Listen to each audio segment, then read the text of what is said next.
Hey guys, Henning and Morten from Flip Normals here, and in this video we are going to be talking about 10 reasons why your art isn't improving. We've been thinking long and hard about these reasons, and we really hope they will genuinely improve your art from here on. So let's jump right into it. So before we get into the 10 reasons, make sure to subscribe. Now, a way I like to think about why some people are improving and why some people aren't improving is if we shift our focus from art into music. You have your favorite song, you've listened to this song for 10 years, 15 years, and you'd really know it by heart. But when we try to sing it, you kind of don't really know what's going on. You get a gist of it, but you don't actually have an idea what the lyrics are. And now you can have another person who's been listening to this song just a few times and they've been studying the lyrics to it, and they can now sing the song perfectly when it comes to the lyrics. So now you have a person who's practically a beginner to the song. And then you have you who's an expert. You've been listening to it for years and years. And the beginner knows the song way better. Yeah, I've been listening, when I was a kid, I was listening to Linkin Park. I probably listened to Linkin Park for like 10 years. Don't know any of the lyrics to any of their songs. Exactly. But you can have somebody so hard, but I don't know. Yeah, we have no idea what Linkin Park is saying. But you can have somebody who's been really new to Linkin Park and they know the lyrics really well. And it's the same in art. You can have somebody who's been drawing their entire life. And if you look at their art, it's not actually that good. So in this video, we are really going to be talking about how you can be the person who listens to, actually reads the lyrics and who actually properly improves using systematic methods which can just improve your art time and time again. So point number one, quality versus quantity. And this is often a point you get told that the kind of quality versus quantity that you need in terms of practice or any kind of input that you get, it needs to be of high quality. And while that is true, you definitely also need quantity. I think often that point is neglected to a point where people just tend to focus on, well, I just need the quality training. I need to make quality assets. I can only make high quality drawings. But the reality is if you don't have the quantity as well, you'll never be able to produce, the quality drawing, high quality 3D asset or whatever you might want to produce. So having those two in unison is super important. Yeah, when it comes to practicing, you really want a lot of quantity. When it comes to performing at the end, when you're doing your final portfolio, you really want to stick to quality. You want like 4 or 5 pieces and they should be awesome. But for learning, you just want to keep doing stuff over and over again, and you want to practice. As an example, we just finished with our first student for the Flip Normals mentorship. And this was an 8-week character mentorship course. And we could have kind of done this in 2 ways. We could have had either is an 8-week figure sculpting course where you study one figure. It's like the statue of David or a Michelangelo sculpture, and you're supposed to do like a master study of this. Or we could do it the way we did it, where we had 8 weeks, where we had a bunch of different exercises. We had like 3-4 exercises each week, and the purpose here was to increase the quantity. Let's say you're a beginner and you're being asked to do an 8-week study of a Michelangelo sculpture. You are going to make... easy peasy. Just do that. You're going to make so many mistakes, fundamental mistakes in it, and they're going to have to be constantly corrected. So while it might be refined at the end, you don't really understand gesture, and there are so many things you don't understand about it. So we could have caught those mistakes within half an hour. So why not do a half an hour study? If you can figure out that you don't understand gesture in doing the 30-minute sculpture, well, we should really just keep doing those 30-minute studies and an hour studies and catch those issues early on. And then we can keep on elaborating from there. Obviously, there's a switch which needs to happen, right? When you're just starting out, getting the quantity is immensely helpful because it allows you to get to a point where you do so many different kinds of, either if it's studies or you make a 3D model, whatever it is, you fail really fast. You're like, okay, on to the next one. This didn't work. Okay, this worked a little bit, on to the next one. There is a point where they sort of like the graphs kind of cross and you go, okay, now I have a lot of quantity. Now I also need to start producing more high quality assets. I need to put in maybe like a month for just this project and not 30 minutes, right? So it's important to also identify when you believe you need that shift. There's no like specific time anyone can tell you when you would need to do that. That's sort of like you just gotta feel it. Figure out, okay, I've done this for this long, and it seems like it's natural for me to start producing more high quality stuff. Yeah, like figure out if you're optimizing your time for high quality art or if you're optimizing for learning. If you're optimizing for learning, you have to get the quantity up. Yeah. Point number 2, you're only watching tutorials. You're not actually doing any work. Now, as somebody who makes a living out of doing tutorials, we should just be like, watch all the tutorials, only buy tutorials and watch them all day long. But you really shouldn't. I mean, you'd be surprised actually how many people forget to put in the work. Yeah. They feel like they're doing the work just by watching a tutorial or listening to a podcast or watching other people do the thing that they want to do. They feel like, yeah, I'm kind of improving with this. I'm making an active effort to improve. But in reality, it's just sort of like postponing your own practice sessions. Yeah, you definitely, tutorials definitely play a vital part in learning, for sure.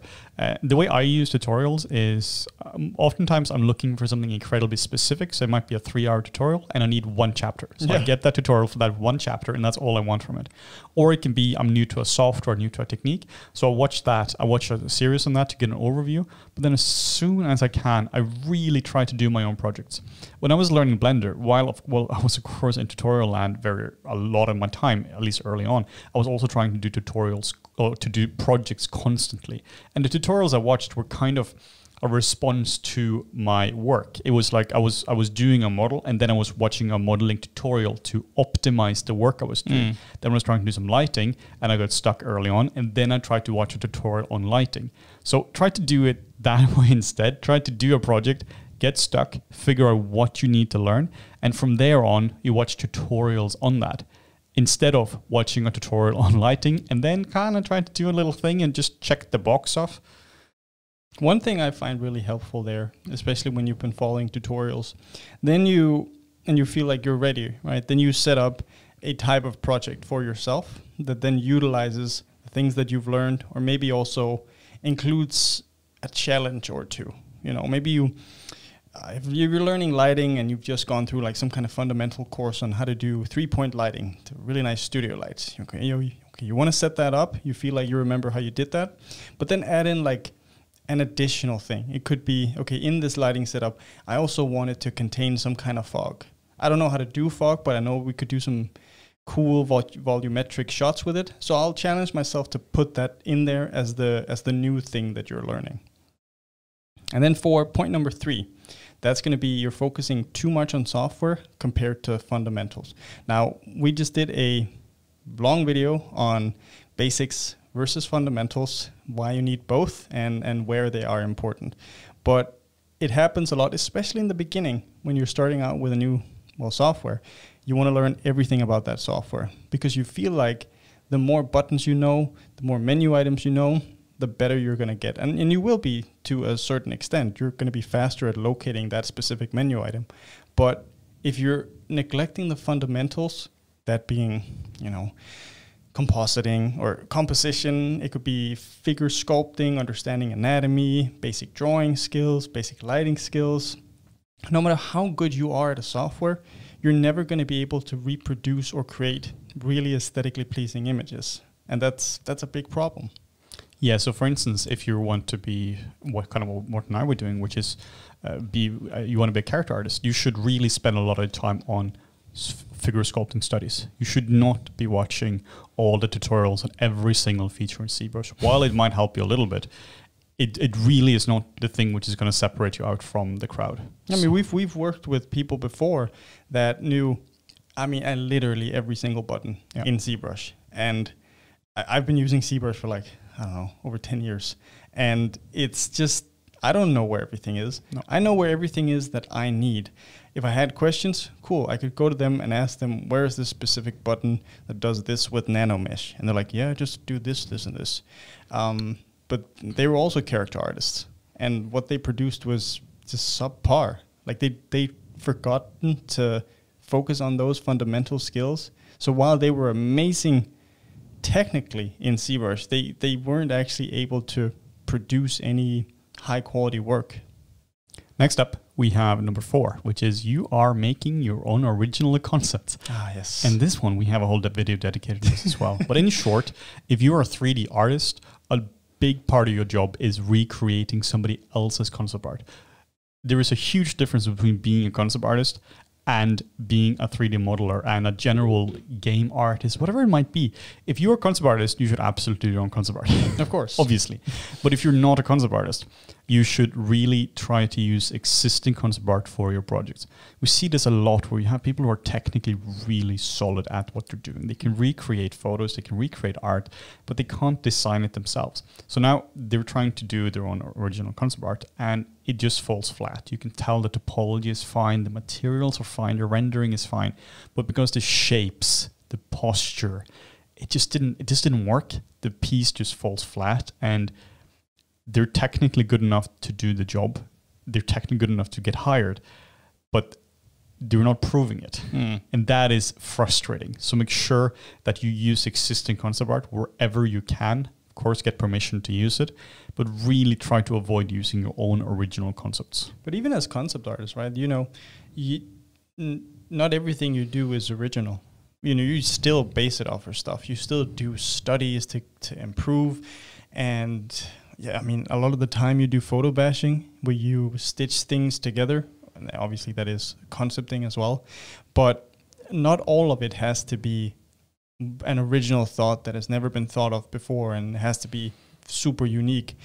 But even coming up with those ideas, figuring out how to put things together to create something that's kind of new, that's also a challenge. That's why it's easy to lose focus of what you're actually trying to do. I remember Henning told me a story of a school he was teaching, or he was at a school where he was teaching, and the students wanted to do like a self-portrait or something, but they couldn't draw. So instead of just taking a picture of themselves and then doing that in 3D, they would first draw a picture of themselves, but they couldn't draw. So it was a shitty drawing. And then they have a shitty drawing to do a 3D model after, which is just, it's completely besides the point. Just take a picture. It's really about optimizing what you're trying to do and not being amazing at every single field. You don't just check a box, No. which is, I did my own concept. That itself is worthless. Your end goal should be to make amazing art, whatever that means to you in your position. Yeah. So point number 5, you're not asking for feedback. Either that or you're ignoring the feedback that you're getting. And both happen. A lot of people are understandably afraid to ask for feedback, especially in the beginning, because they're afraid of getting judged. They might have just gotten started, whatever they're doing, let's say 3D, they're sculpting a person, and they're like, I don't know how to improve, but I know this looks bad, so I don't want other people to see it because I don't want them to judge me. This was a big problem for a friend of mine some years ago, where he was getting started with 3D. He'd been doing it for like maybe a year and a half, and we were talking about ways to improve, and I was asking him, sort of like, he was into game art, what about posting it on Polycount? And he said, no, I can't do that. I'm like, why? Just great people on Polycount, they're willing to help. Yeah, I'm not ready yet. But I mean, you need to start improving, and you aren't able to critically evaluate your own work. You become too emotionally attached to it. And he was like, he just wanted to be better until, be better, and then he would post it. An analogy that we talked about was sort of back to language learning, which we've talked about a few times, was this amazing thing that clicked in my mind in terms of reading at some point. It was like, well, I don't want to start reading yet. I was learning Japanese. I was like, well, I'll start reading in Japanese once I know how to read. But I'm not going to start reading because I don't know how to read yet. And it's like, it's this like, you just end up going in a loop, right? You never actually get to where you want to go. Point number 6, you are not finishing your projects. It's really easy when you're working to keep doing projects over and over again. The dreaded eternity projects. Oh, they were so frustrating. I'm not just necessarily talking about abandoning them, but it's more that you keep spending like a year on a project because you get too focused on one part of it. You're doing character and you spend 6 months just getting the topology of the boots right. There is a point where you have to say, this is good enough, and move on to the next piece. Because then you can do a post-mortem, you can evaluate what went right, what went wrong, and put it in your portfolio and move on from there and make sure the next one is stronger. So I'm not going to advocate for abandoning your project, but I am advocating for finishing them. Like, just if you're really struggling to finish the project, say that the portion you're working on now, the texturing, for instance, it's good enough, and just move on. It's much better to have a piece which is at 60, 70, 80% than an unfinished one which is at 100. Yeah, so important. It's you often see this where people will, including myself, will start a project, right? We gather all the references, we do the base model, everything's good, and then you just sort of leave it alone. So then you get really good at that. You get really good at gathering your references. You get really good at just making the base, but you suck at the other stuff because you never reach that point. And you get more and more comfortable with the beginning phase, and then you get more and more uncomfortable with the end phase because then you know, well, I'm definitely going to fail it because I've never done it before. So again, it just becomes this self-fulfilling weird prophecy. So keep that in mind. And for point number 7 is not using reference. This is like, I feel like people have a lot of pride when it comes to this whole reference debate. I'm sure we have videos on we this have a lot of videos. We specifically talk about PureRef, great tool, by the way. And no, not using reference. And there's nothing wrong with using reference. Everyone who's a great artist use reference. Everyone who ever was a great artist has used reference. Reference is simply there to facilitate you being able to create something better or recreate something better. Yeah, that's true. We had that long video about where we talk about reference, and this is a zebra with stripes, and is it really a zebra? No, it's a giraffe. A surprise. But one of the things we talk about is sort of like these mental images that we create in our minds to quickly identify what objects are. I think one of the examples that we use was we like a tree or something like that. Everyone can visually sort of think about, okay, this is what a tree looks like. And they would look out, they would see a general shape, like, yeah, that's definitely a tree. You ask someone to draw a tree in great detail, they'd be like, I'm not sure how the branches actually connect. The same thing with a horse. A horse might be a better example, where like everyone sort of has an idea of what a horse looks like, but if you ask someone to draw a horse, they were like, does it have 4 or 3 legs? I don't know. And that's really one of the crux of not using references, is that you then have to rely on a flawed library, a library that's inherently not made for recreating things in perfect detail. It's made for quick recognition. You know, it's what our caveman brains, they're designed for. Yeah, plus if you're working professionally, you will use references for every single thing. I mean, even if you're doing something crazy stylized, you will still be using references for everything. And if you don't, your supervisor's going to get mad at you, and you're probably going to get fired. And if you were to send somebody art for feedback, you should really include your references. If somebody sends me art and like, can you feedback this? The first thing I will ask them is, can I see a reference? Because if not, I don't know what you're thinking. Then it's a picture of, it's a zebra sculpt of a head or something. But I don't know how to feedback it without seeing the reference. You can have something which looks right based on one piece of reference and wrong based on another piece of reference. Yeah, it's like a popular one that you see is people trying to do likeness studies of celebrities.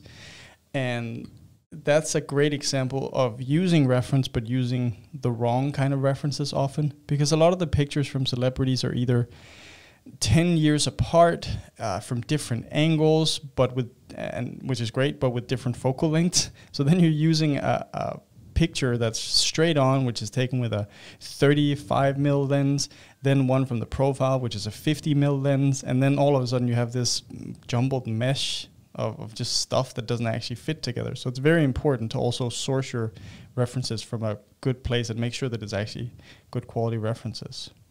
Then the next point is that you are too emotionally connected to your art. And that is one I feel deeply. Yeah, me too. Because I think everyone is very emotionally connected to the art. It's not that you're supposed to be a stone cold killer when it comes to your art, but it's more that you're supposed to be able to detach yourself. If somebody gives you feedback on your art, you need to think that they're trying to help your art. They're not criticizing you. They're feedbacking a piece of art.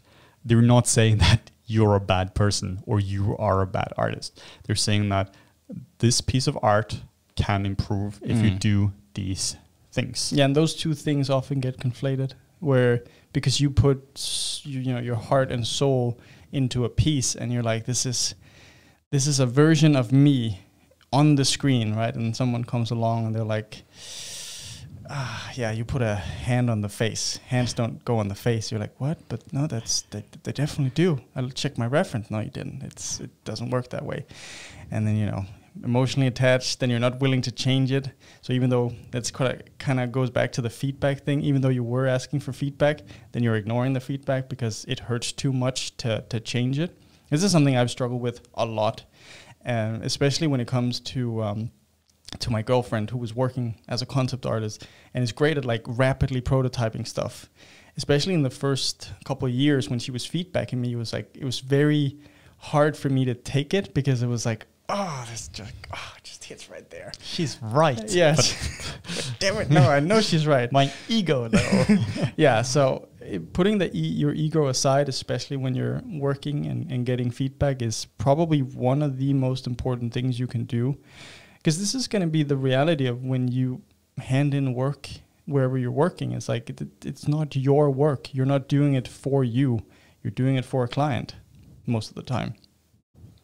Next up, we have number 9, which is using the right tool for the job.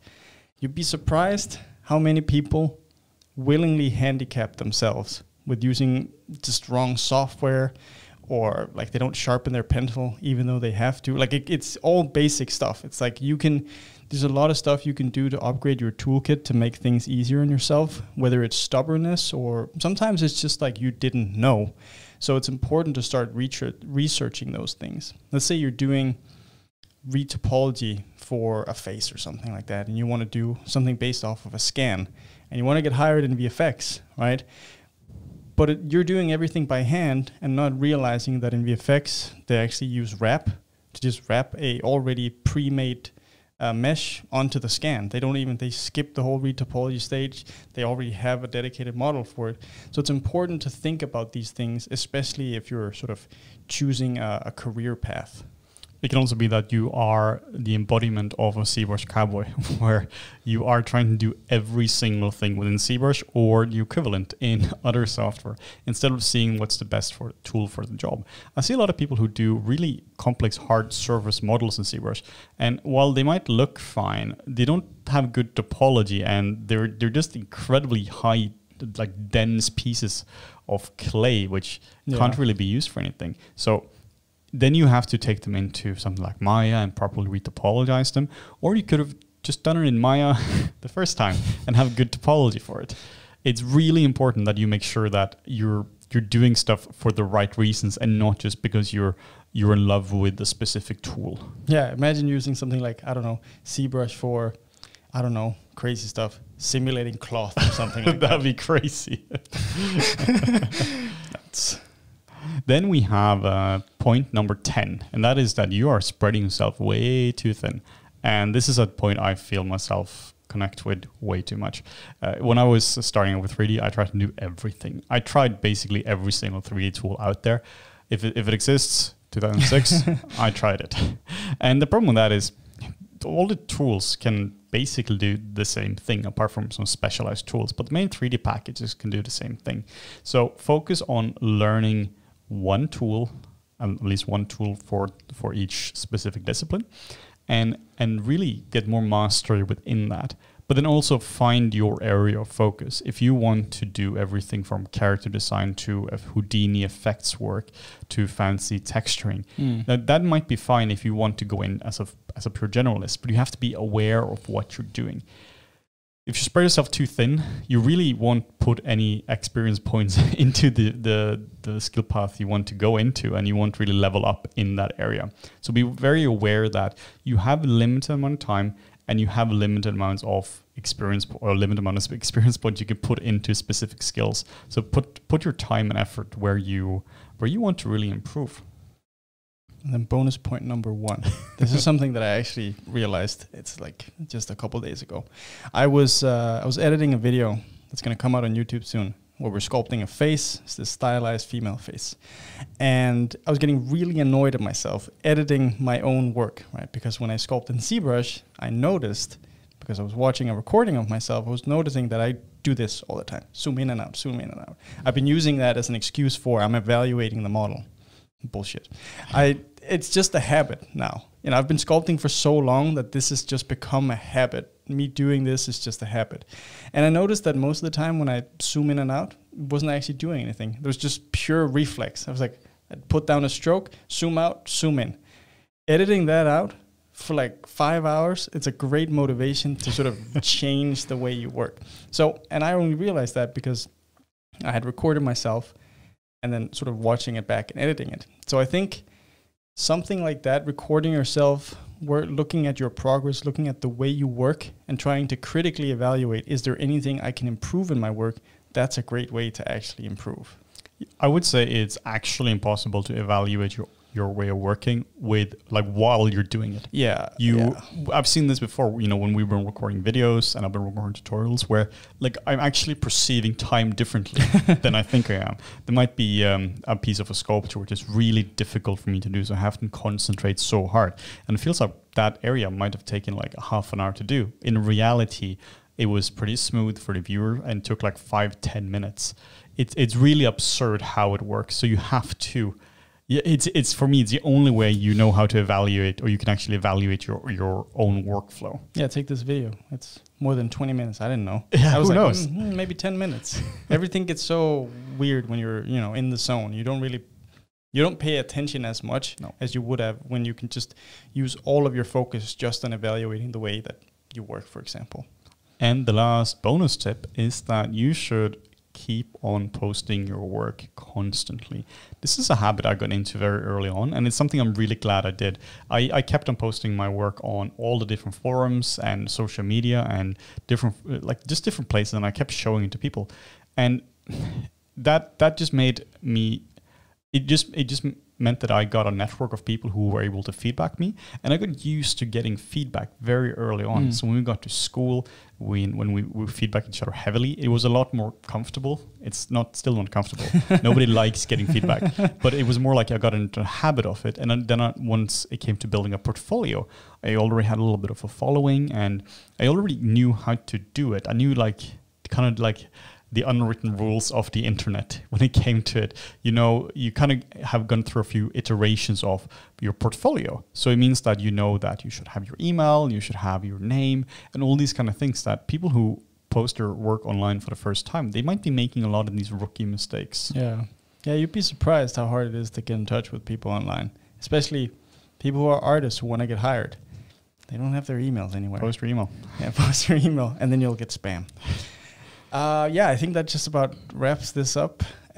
We'd love to hear your thoughts on this, especially if there are any of these points that you specifically have been struggling with, or if you felt like we've left anything out. Is there a 11th point you would like to add to this that you think is just, this is the most important one? Leave your comment down below. Make sure to subscribe, and then we'll see you guys in the next one. If you're looking to level up your skill set, or if you're looking for specific 3D assets, make sure to head over to the Flip Normals marketplace, where I'm pretty sure we've got everything you could ever want in the world of CT.